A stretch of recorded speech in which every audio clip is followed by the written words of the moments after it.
Welcome to Med Studious.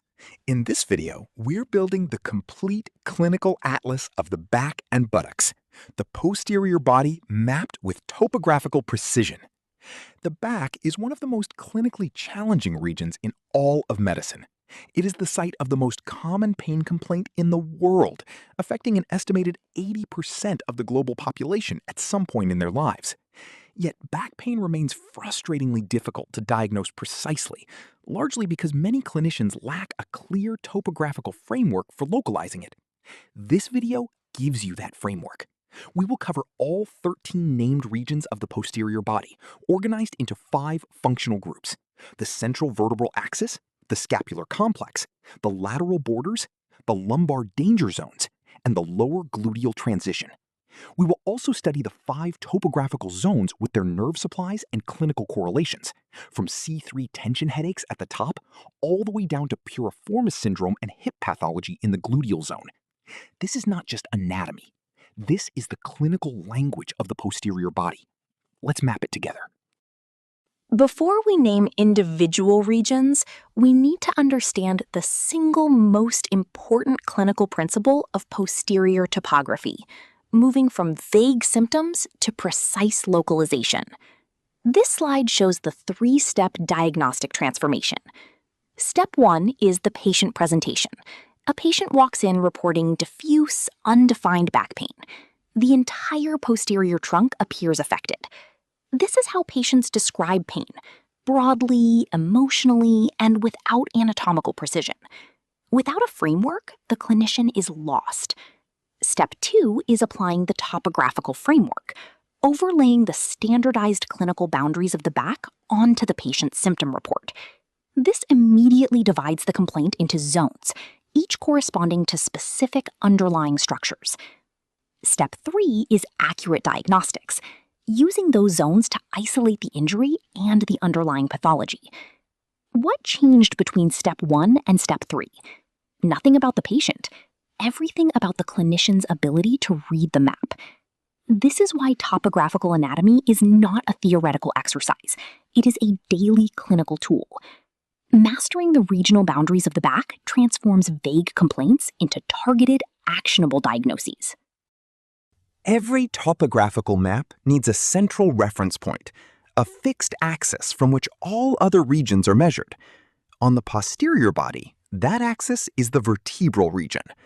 The vertebral region is situated directly in the midline of the back, running the full vertical length of the spine. It overlies the thoracic and lumbar vertebral bodies and their spinous processes, the bony protrusions you can feel when you run a finger down the center of someone's back.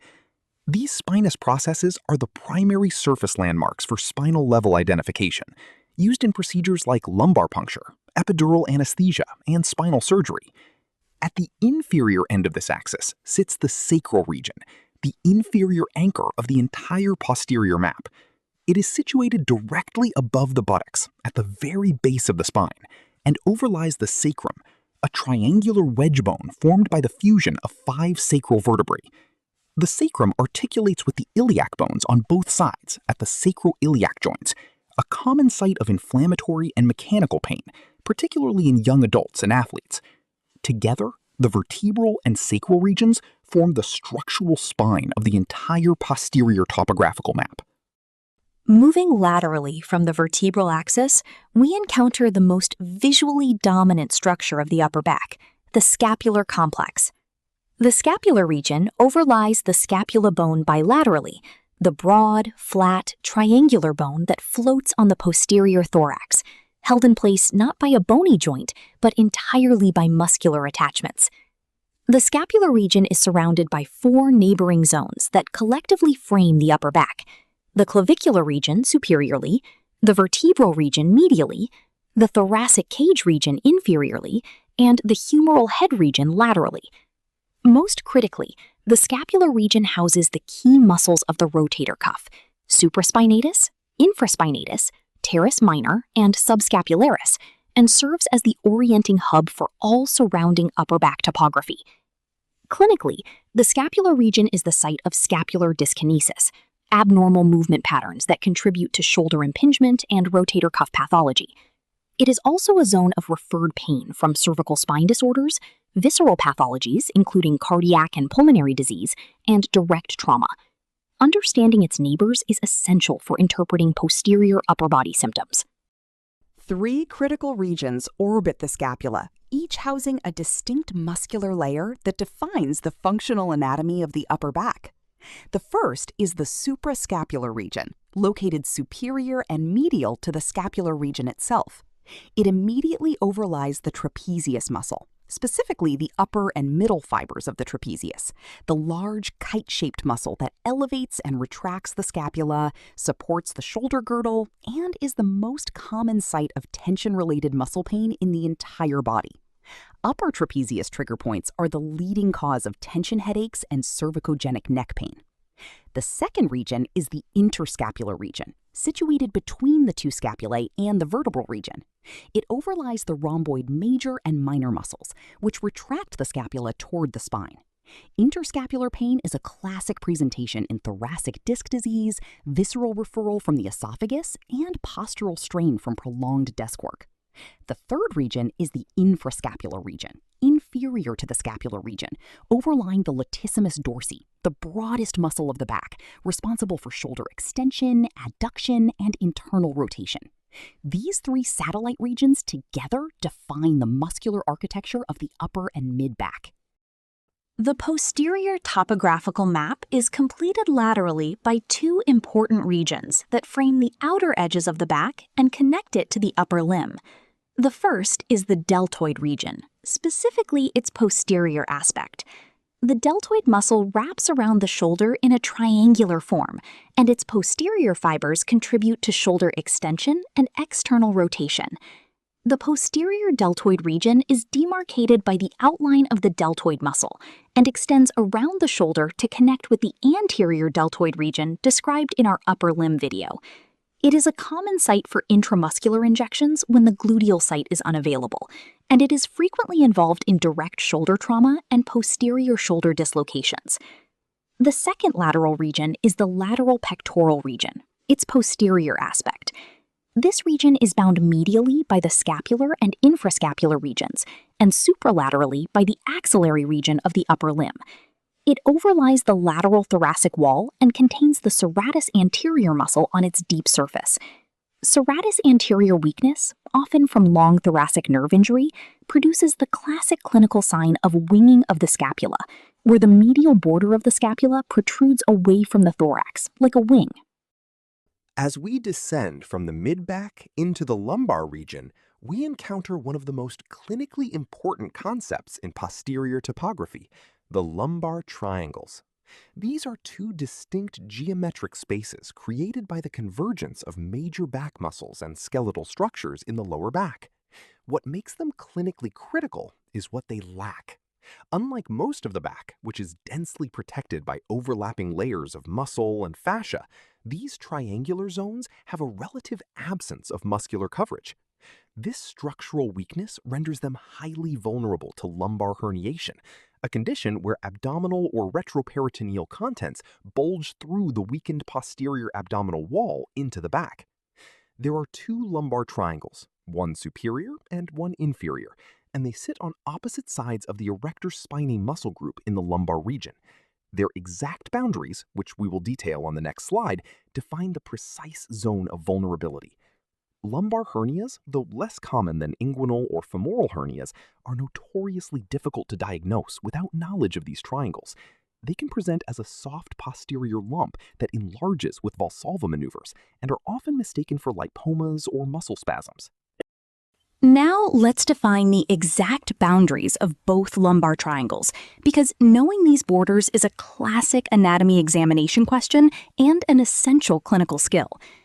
The superior lumbar triangle, also called the triangle of Grinfeld-Leschaft, is the larger and more clinically significant of the 2.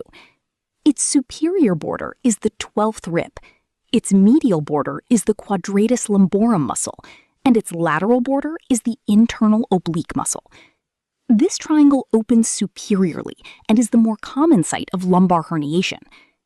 The inferior lumbar triangle, also known as Petit's triangle, is smaller and more superficially located. Its medial border is the latissimus dorsi muscle. Its lateral border is the external oblique muscle, and its inferior border is the iliac crest.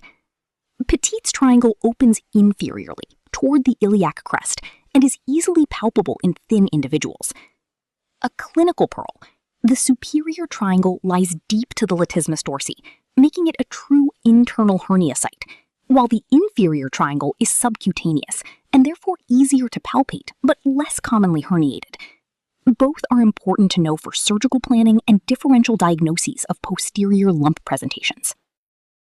Descending from the lumbar region, we reach the most inferiorly placed region of the posterior back atlas, the gluteal region, the transitional zone between the trunk and the lower limbs.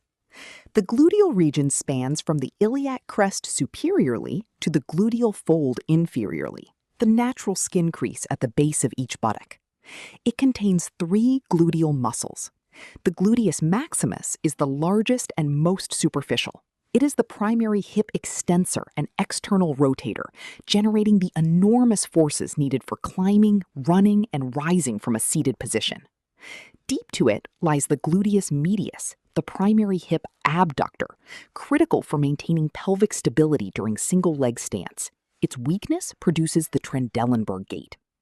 Deepest is the gluteus minimus, assisting medius in abduction. Also within this region are the lateral rotators of the thigh. Most important. At the very base of the posterior topographical map lie 2 final regions of the inferior midline, zones that are often overlooked in anatomy curricula but are clinically indispensable. The first is the intergluteal cleft, the superficial groove running vertically between the 2 buttocks from the inferior border of the sacrum down to the perineum. This groove marks the midline of the inferior posterior body and is a critical surface landmark for clinical examination.